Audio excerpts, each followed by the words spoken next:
বন্ধুরা, মাতা তুলসী বিষ্ণুদেবকে কেন অভিশাপ দিয়েছিলেন আর সেই অভিশাপের ফল আজও শ্রী বিষ্ণু ভোগ করছেন।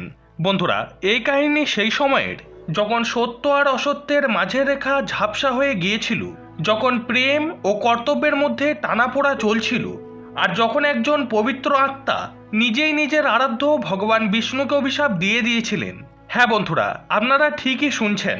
মাতা তুলসী, যাকে আজ আমরা সবচেয়ে পবিত্র গাছ বলে মনে করি, তিনি নারায়ণকে এমন অভিশাপ দিয়েছিলেন যার প্রভাব আজও চোখে পড়ে। এই কাহিনী কেবলমাত্র একটি পৌরাণিক ঘটনা নয়, এ হলো এমন এক অমর গাথা যা আমাদেরকে বোঝায় ধর্ম আর অধর্মের মধ্যে পার্থক্য কতটা সরু হতে পারে, কিভাবে সবচেয়ে নিষ্কলঙ্ক প্রেমও পরীক্ষার মুখেতে পড়ে যায়, আর কিভাবে এক নারীর পবিত্রতা এতটাই শক্তিশালী হতে পারে যেটা স্বয়ং ভগবানকেও বেঁধে ফেলতে পারে। তাহলে চলুন বন্ধুরা, আমরা একসঙ্গে সেই যুগে ফিরে যাই যখন দেবতারা পৃথিবীতে ঘুরে বেড়াতেন আর অসুররা তপস্যার জোরে দেবতাদের সাথেও প্রতিদ্বন্দ্বিতা করতেন। আর এই যুগেতেই এক সাধারণ নারীর ভক্তি ইতিহাস বদলে দিয়েছিল। নমস্কার প্রিয় দর্শক বন্ধুরা, আমি অপূর্ব, আপনাদের স্বাগত জানাই অপূর্ব রেজ 2.0 ইউটিউব চ্যানেলে। বন্ধুরা, আজ আমি আপনাদের সামনে আবারও এক নতুন কাহিনী নিয়ে হাজির হয়েছি, আর আজকের কাহিনীটি অত্যন্ত জ্ঞানদায়ক আর প্রেরণামূলক। বন্ধুরা, কাহিনী শুরু করার আগে আপনাদের কাছে একটি বিনীত অনুরোধ। শাস্ত্রে বলা হয়েছে অসম্পূর্ণ জ্ঞান দুঃখ আর পাপের কারণ, তাই আপনারা অবশ্যই এই কাহিনীটি শেষ পর্যন্ত শুনুন এবং আপনার বাড়ির তুলসী মাতাকে শ্রদ্ধা জানানোর জন্য অবশ্যই ভিডিওটিকে লাইক করে কমেন্টে জয় মা তুলসী লিখে দিতে ভুলবেন না। তাহলে চলুন বন্ধুরা, আর দেরি না করি শুরু করা যাক আজকের এই অসাধারণ কাহিনী। অনেক অনেক বছর আগেকার কথা, যখন এই পৃথিবীতে দেবতা আর অসুর দুই পক্ষেরই রাজত্ব ছিল, আর সেই সময় জলন্ধর নামের এক মহাবলী অসুর ছিল। সে সমুদ্র থেকে জন্ম নিয়েছিল, তার অদ্ভুত শক্তি ছিল, কিন্তু তার সবচেয়ে বড় শক্তি ছিল তার স্ত্রী বৃন্দা। হ্যাঁ, সেই বৃন্দাই যিনি পরে তুলসী হয়েছিলেন। বৃন্দা কোনো সাধারণ নারী ছিলেন না, তিনি ভগবান বিষ্ণুর পরম ভক্ত ছিলেন। আর তার ভক্তিতে এমন শুদ্ধতা ছিল, এমন নিষ্ঠা ছিল যে তার পতিব্রতা ধর্ম জলন্ধরকে অমর করে দিয়েছিল। হ্যাঁ, ঠিক শুনেছেন, বৃন্দার পতিব্রতা হওয়ার জন্যই জলন্ধরকে কেউ মারতে পারত না। এটাই ছিল তার সতীত্বের শক্তি। বুঝুন বন্ধুরা, এটা কতটা গুরুত্বপূর্ণ। সেই যুগে পতিব্রতা নারীর সতীত্ব একটা ঢাল ছিল, এমন একটা অভেদ্য কবচ ছিল যা তার স্বামীকে সর্বদা রক্ষা করত। আর বৃন্দার সতীত্ব এতটাই নির্মল ছিল যে দেবতারাও তাকে ভয় পেতেন। বৃন্দা সকালে উঠেই বিষ্ণুর আরাধনা করতেন, নদীতে স্নান করতেন, ফুল তুলতেন, ভগবানের চরণে অর্পণ করতেন। তার প্রতিটা মুহূর্ত, তার প্রতিটা শ্বাস প্রশ্বাস ভগবানের নামেতে সমর্পিত ছিল। তার চোখেতে সেই ভক্তি ছিল যা কথার মাধ্যমে বোঝানো যায় না। কিন্তু বিড়ম্বনা এখানেই যে বিষ্ণুর ভক্ত ছিলেন তিনি, সেই বিষ্ণুকেই তার স্বামীর বিরুদ্ধে যুদ্ধ করতে হয়েছিল। কারণ জলন্ধর যতই বৃন্দার স্বামী হন, তিনি ছিলেন একজন অসুর। তিনি দেবতাদের উপর আক্রমণ করতে শুরু করেছিলেন। স্বর্গলোকেতে হইচই পড়ে গিয়েছিল। জলন্ধরের শক্তি দিন দিন বাড়ছিল। তিনি দেবরাজ ইন্দ্রকে যুদ্ধতে হারিয়ে দিয়েছিলেন, তাকে স্বর্গের আসন থেকে টেনে নামিয়েছিলেন। স্বর্গের অপ্সরারাও তার ভয়ে কাঁপছিলেন। দেবতারা একের পর এক জলন্ধরের কাছে হার মানছিলেন। তার কাছে ইন্দ্রের অহংকার চুরমার হয়ে গিয়েছিল। বরুণ, বায়ু, অগ্নি সবাই হতাশ হয়ে গিয়েছিলেন। তারা এটা বুঝতে পারছিলেন না যে এই অসুর এত শক্তিশালী কিভাবে। আর তখন সকল দেবতারা মিলে ব্রহ্মার কাছে গেলেন। তাদের মুখেতে ছিল চিন্তার রেখা, চোখেতে ছিল হাড়ের ছায়া। ব্রহ্মাকে ইন্দ্র বললেন, হে বিধাতা, জলন্ধরকে কেউ হারাতে পারছে না। আমরা সব অস্ত্র প্রয়োগ করেছি, আমরা আমাদের সর্বশক্তি দিয়ে চেষ্টা করেছি, কিন্তু তাতেও সে অজেয়। তার এই অপরাজেয় শক্তির রহস্য কি? ব্রহ্মা গভীর নিঃশ্বাস নিলেন, চোখ বন্ধ করলেন, যেন তিনি কোনো এক গভীর সত্য দেখছেন। আর তারপর বললেন, দেবতারা, জলন্ধরের শক্তির রহস্য বৃন্দার মধ্যে আছে। বৃন্দা এক পতিব্রতা নারী, আর তার সতীত্ব এতটাই নির্মল যে যেন সেটা তার স্বামীর জন্য এক অভেদ্য কবচ হয়ে গেছে। যতক্ষণ পর্যন্ত বৃন্দার পতিব্রতা ধর্ম অটুট থাকবে, ততক্ষণ পর্যন্ত জলন্ধরকে কেউ মারতে পারবে না। এটা শোনার পর দেবতাদের মধ্যে নিস্তব্ধতা নেমে এলো। তারা পরস্পরের দিকে তাকালেন। তারপর সবাই মিলে ব্রহ্মার সঙ্গে ভগবান শ্রী বিষ্ণুর কাছে গেলেন। বৈকুণ্ঠে বিষ্ণু শয়ন করছিলেন, লক্ষ্মী তার চরণ সেবা করছিলেন। দেবতারা তার কাছে এসে তাদের দুঃখ জানালেন। তাদের কথা শুনে তিনি বললেন, আমি জানি জলন্ধরের শক্তির রহস্য, কিন্তু তোমরা এটাও বোঝো যে বৃন্দা আমার পরম ভক্ত, আর তার ভক্তি নিষ্কলঙ্ক, তার প্রেম নিঃস্বার্থ, আর তার সতীত্ব ভঙ্গ করা অধর্ম হবে। ইন্দ্র তার কাছে বিনতি করলেন। তিনি বললেন, হে প্রভু, জলন্ধর 3 লোক ধ্বংস করছে, দেবতাদের অস্তিত্ব বিপন্ন, আর ধর্ম রক্ষা করার জন্য কখনো কখনো কঠোর সিদ্ধান্ত নিতে হয়। বিষ্ণু চুপ করে রইলেন। তার চোখেতে এক অদ্ভুত দ্বিধা। তিনি এটা জানতেন যে যা করতে হবে তা ন্যায় আর অন্যায়ের সীমানায় দাঁড়াবে, আর এই কর্মের ফল তাকে ভোগ করতে হবে। আর এদিকে ভগবান শিব আর জলন্ধরের মধ্যে ভয়ঙ্কর যুদ্ধ চলছিল। কৈলাস পর্বত কাঁপছিল, আকাশে মেঘ গর্জন করছিল, পৃথিবী দুলছিল। শিব ত্রিশূল হাতে তুললেন, আর তার তৃতীয় নয়ন খুলতে চলেছিল, কিন্তু জলন্ধরও পিছু হাঁটেনি। সে লড়াই করতে থাকলো, কিন্তু যখনই শিবের কোনো অস্ত্র জলন্ধরকে আঘাত করতে যাচ্ছিল, এক অদৃশ্য শক্তি তাকে আটকে দিচ্ছিল, আর সেই শক্তি ছিল বৃন্দার পতিব্রতার। মহাদেব সেটা বুঝলেন আর যুদ্ধ থামিয়ে বললেন, জলন্ধর, তোমার শক্তি তোমার নিজের নয়, এই শক্তি তোমার স্ত্রীর পতিব্রতার, আর তাই তোমাকে পরাজিত করার একমাত্র উপায় বৃন্দার পতিব্রতা ধর্ম ভঙ্গ করা। আর বন্ধুরা, এখান থেকে কাহিনী খুব জটিল হয়ে ওঠে। এখান থেকেই শুরু হয় সেই অধ্যায়ের যা বোঝা সবার পক্ষে সহজ নয়। বিষ্ণু এটা জানতেন যে তাকে কি করতে হবে, কিন্তু এতে তার মন মানছিল না, কারণ বৃন্দা তারই ভক্ত, সে তার প্রতিদিন পূজা করে, আর তিনি তাকেই ধোঁকা দিতে যাচ্ছেন। কিন্তু দেবতাদের রক্ষা করা তার কর্তব্য, ধর্ম স্থাপনা করা তার দায়িত্ব। তাই তিনি এক কঠোর সিদ্ধান্ত নিলেন, এমন সিদ্ধান্ত যার ভার তাকে যুগ যুগ ধরে বহন করতে হবে। বিষ্ণু জলন্ধরের রূপ ধারণ করলেন। হ্যাঁ বন্ধুরা, ঠিকই শুনছেন, ভগবান মায়ায় জলন্ধরের রূপ ধারণ করে বৃন্দার প্রাসাদের দিকে চললেন, আর ওইদিকে শিব জলন্ধরকে যুদ্ধতে ব্যস্ত রেখেছিলেন। এইদিকে বিষ্ণু জলন্ধরের রূপে বৃন্দার কাছে পৌঁছে গেলেন। বৃন্দা প্রাসাদেতে অপেক্ষা করছেন। প্রতিদিনের মতো তিনি পূজা সেরেছেন। তার মন অস্থির। তিনি এটা জানেন না যে তার স্বামী যুদ্ধে আছেন কিনা, তার প্রিয় স্বামীর বিরুদ্ধে লড়াই চলছে কিনা। হঠাৎ করে তিনি দেখলেন যে জলন্ধর আসছেন। তিনি দৌড়ে বাইরে এলেন। তার মুখেতে এক হাসি, চোখে স্বস্তি। তিনি বললেন, স্বামী, তুমি ফিরে এসেছো। বিষ্ণু জলন্ধরের রূপে মৃদু হাসলেন এবং তার কাছে এলেন। আর সেই মুহূর্তেই যখন বিষ্ণু জলন্ধরের রূপে বৃন্দাকে স্পর্শ করলেন, তখনই বৃন্দার পতিব্রতা ধর্ম ভঙ্গ হয়ে গেল। আকাশেতে বিদ্যুৎ চমকালো, পৃথিবী কেঁপে উঠল, ব্রহ্মাণ্ডে যেন এক ফাটল ধরল। আর তার সঙ্গে সঙ্গে যুদ্ধক্ষেত্রে জলন্ধরের শক্তি কমে গেল, আর মহাদেব ত্রিশূল তুলে জলন্ধরকে বধ করলেন। বৃন্দার প্রাসাদেতে হঠাৎ করে এক উজ্জ্বল আলো ছড়িয়ে পড়ল। বিষ্ণুর মায়া ভেঙে গেল, জলন্ধরের রূপ অদৃশ্য হয়ে গেল। সামনে দাঁড়িয়ে চতুর্ভুজ বিষ্ণু, শঙ্খ, চক্র, গদা, পদ্মধারী। আর বৃন্দার সেই দৃশ্য দেখে পা থেকে মাটি সরে গেল। তিনি সবই বুঝলেন, কিন্তু তাতেও তার চোখে অবিশ্বাস, মুখে এক বিস্ময়। তিনি কাঁপা গলায় বললেন, এ কি, আপনি এই রূপে এখানে? তার কাছে সব পরিষ্কার হয়ে গেল। তিনি বুঝলেন যে তার সাথে প্রতারণা হয়েছে, আর সেই প্রতারণা করেছেন তার প্রিয় ভগবান, যার পূজা তিনি প্রতিদিন করতেন। তার চোখেতে জল এলো, কিন্তু সেই জল দুঃখের নয়, বরং বিশ্বাসঘাতকতার।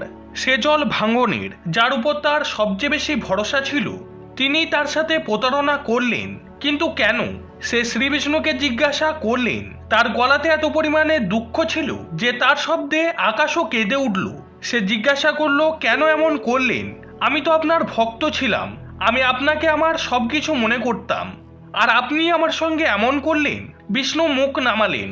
ভগবানকে এই প্রথমবার লজ্জিত দেখাচ্ছি। তার মুখ থেকে কোনো কথা বেরোচ্ছিল না। বৃন্দা বললেন, আমি জানি কেন আপনি এমন করেছেন, ধর্ম রক্ষা করার জন্য, দেবতাদের রক্ষা করার জন্য। কিন্তু একই ধর্ম, এক নিরপরাধ নারীকে প্রতারণা করা, তার সতীত্ব ভঙ্গ করা, এটাই কি আমার ভক্তির প্রতিদান? বৃন্দার শরীর কাঁপছিল, তার ভিতরে ওঠা ঝড় বাইরে আসতে চাইছিল। সে বলল, আপনি তো ধর্ম রক্ষা করেন, কিন্তু এটা কেমন ধর্ম যা অধর্মের উপর দাঁড়ায়? এ কেমন ন্যায় যা অন্যায় দিয়ে শুরু হয়েছে? বিষ্ণু শেষে বললেন, বৃন্দা, তোমার মনে কি চলছে আমি সেটা জানি। কিন্তু কখনো কখনো বড় ধর্ম রক্ষা করার জন্য ছোট ছোট অধর্ম করতে হয়। এটা ছোট অধর্ম? বৃন্দার গলা চড়ে গেল। আপনি আমার সমগ্র জীবন নষ্ট করেছেন, আমার বিশ্বাস ভেঙেছেন, আমার স্বামীকে মেরেছেন, আর আপনি একে ছোট অধর্ম বলছেন? তারপর বৃন্দা হাত তুলল। তার চোখ থেকে আগুন ঝরছিল, সারা শরীর থেকে দিব্য আলো বেরোচ্ছিল। সেই আলো সতীত্বের, পবিত্রতার, ভক্তির। তিনি বললেন, শোনো হে বিষ্ণু। তার গলা সমস্ত ব্রহ্মাণ্ডে গুঞ্জিত হতে লাগলো, তুমি আমার সঙ্গে যা করেছো তার ফল তোমাকে ভোগ করতে হবে। আমি বৃন্দা তোমাকে অভিশাপ দিচ্ছি। দেবতারা কাঁপতে লাগলো, ব্রহ্মাণ্ড থমকে গেল, সময় যেন থেমে গেল। বৃন্দা বললেন, যেমন তুমি আমাকে স্বামীর থেকে বিচ্ছিন্ন করেছো, তেমনি তুমিও তোমার স্ত্রীর থেকে বিচ্ছিন্ন হবে। তোমাকেও সেই দুঃখ সহ্য করতে হবে যা আজ আমি সহ্য করছি। তুমি পৃথিবীতে মানুষ রূপে জন্ম নেবে, আর তোমার স্ত্রীকে তোমার থেকে ছিনিয়ে নেওয়া হবে। তুমি তাকে খুঁজতে খুঁজতে ঘুরবে, যেমনটা আমি এখন একা ঘুরবো। আর এই অভিশাপ ছিল রাম অবতারের, এই অভিশাপ ছিল সীতাহরণের, এই অভিশাপ ছিল সেই দুঃখের যা রাম ভগবান অনুভব করেছিলেন যখন রাবণ সীতাকে হরণ করে নিয়ে গিয়েছিল। কিন্তু বৃন্দার রাগ তখনও থামেনি। তার চোখেতে জল, কিন্তু গলাতে জোর। তিনি দ্বিতীয় অভিশাপ দিলেন, তুমি পাথর হবে। যেমন তুমি আমার হৃদয়কে পাথর করে দিয়েছো, ঠিক তেমনি তুমিও পাথর হয়ে যাও। আর একদিন কেউ তোমাকে ভেঙে মূর্তি বানাবে, আর লোকে সেই মূর্তিরই পূজা করবে। এই অভিশাপ ছিল শালিগ্রামের, আর আজও বিষ্ণুর পূজা শালিগ্রাম রূপে হয়, যা হলো একটা পাথর। আর তিনি শেষ অভিশাপ দিলেন। তার গলায় একটু নরম ভাব এলো, যেন তার সব শক্তি বেরিয়ে গেছে। সে বলল, আমিও এই দেহ ছেড়ে দেব, আর আমি এক গাছের রূপে জন্ম নেব। কিন্তু এ জন্মেও আমি তোমারই থাকব, আমি ছাড়া তোমার পূজা অসম্পূর্ণ থাকবে। আর এইভাবেই বৃন্দা তুলসী হলেন। আর আজও বিষ্ণুর পূজা তুলসী ছাড়া অসম্পূর্ণ মনে করা হয়। বিষ্ণু চুপচাপ দাঁড়িয়ে রইলেন। তিনি অভিশাপের কোনো প্রতিকার করলেন না, তিনি কোনো প্রকারের ব্যাখ্যা দিলেন না, কারণ তিনি জানতেন যা তিনি করেছেন তা ভুল ছিল। তার উদ্দেশ্য যতই সঠিক হোক না কেন, বন্ধুরা বুঝুন, এটা খুবই জরুরি। বিষ্ণু এটা ধর্মের জন্য করেছিলেন, কিন্তু সব ধর্মকর্মকে কি ভালো বলা যায়? উদ্দেশ্যই কি সব, নাকি সাধনও গুরুত্বপূর্ণ?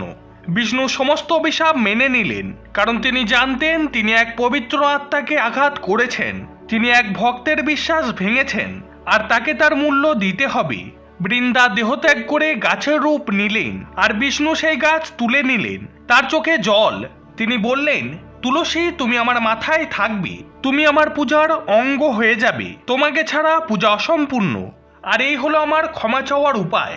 আর আজও প্রতি বিষ্ণু মন্দিরে তুলসী গাছ থাকে, আর তার প্রতিটি পূজায় তুলসী পাতা অর্পণ করা হয়। আর এ কোনো রীতি নয়, এ হলো এক ঋণ। এই ঋণ বিষ্ণুর বৃন্দার প্রতি। আর তারপরে সময় এলো যখন বৃন্দার অভিশাপ ফলবান হলো। বিষ্ণু পৃথিবীতে রাম রূপে জন্ম নিলেন, পরম পুরুষ, মর্যাদা পুরুষোত্তম, এবং তিনি সীতার সঙ্গে বিবাহ করলেন, যিনি হলেন মা লক্ষ্মীর অবতার। কিন্তু যেমনটা বৃন্দা বলেছিলেন ঠিক তেমনটাই হলো। রাবণ সীতাকে হরণ করলো, রামকে সেই দুঃখই সহ্য করতে হলো যা বৃন্দা করেছিল। রাম জঙ্গলে জঙ্গলে ঘুরে সীতাকে খুঁজলেন, প্রতিটি গাছ, নদী, পাহাড়কে জিজ্ঞাসা করলেন যে আমার সীতা কোথায়। তার চোখেতে সেই দুঃখ যা বৃন্দার চোখে ছিল। দেখো বন্ধুরা, সেই বিড়ম্বনা। রাম সীতাকে ফিরে পেলেন ঠিকই, কিন্তু সমাজ মেনে নিল না, আর মর্যাদার বশে রামকে সীতাকে ত্যাগ করতে হলো। আর এও বৃন্দার অভিশাপের অংশ, বিচ্ছেদের যন্ত্রণা। দ্বিতীয় অভিশাপের ফল রূপে বিষ্ণু শালিগ্রাম রূপে পাথর হলেন। আর গণ্ডকী নদীর তীরে আজও নেপালে শালিগ্রাম শিলা পাওয়া যায়, এক কালো পাথর যার মধ্যে চক্রের চিহ্ন। লোকে এগুলোকে অতি পবিত্র বলে মানি, প্রায় প্রতি ঘরের পূজা হয়। কিন্তু কেউ কি জানি যে এই পাথর এক অভিশাপের ফল? কেউ কি ভেবেছে যে ভগবান এই রূপে কেন? শালিগ্রাম পূজার বিশেষ নিয়ম হলো এটিকে ভাঙা যায় না, কাটা যায় না, যেমন আছে সেই রূপেই পূজা করা হয়। কারণ এটা শুধু একটা পাথর নয়, বরং এটা বিষ্ণু রূপ, যা তাকে এটা মনে করিয়ে দেয় যে তিনি কি করেছিলেন। আর বৃন্দা, যিনি তুলসী হয়েছেন সবচেয়ে পবিত্র গাছ, প্রতি হিন্দু বাড়িতেই তুলসী গাছ থাকে, সকলে তার পুজো করেন।